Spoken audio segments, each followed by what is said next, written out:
pirms sāk stresot ātri gribēju pajautāt, tievējot tur palikt arī tā kā galvas apkārtnēs mazāks, jā, šitā cepura pa lielu jau ir. Saka, man paurs arī tievē, vai tāpēc arī pazūd varbūt kādas gudrās šūnas?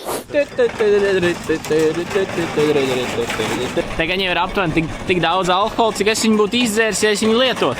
Ja es būtu vecais māršīgais. Baigi daudz tie! Situācija sekojoši, tikko notašīja rokas ar kūku, ko lai dara jau? Salvetī. Jānolaid. Salvetī? Mož gar biks, šitas gan jau saka gar biksēm, ne? Viņš nolaidīs gar biksēm. Kā viesi, normāli viesi kā ēd, normāli. Es esmu nenormāls. Es to neteicu, tu pats pateici. Vēl tikai gribēju pateikt, ka līdz šim brīdim sanāk pa vakardienu un tagad vēl šodienas sākums. Es nostaigāju 25 000 soļu. Baigā mērķis būs rītā.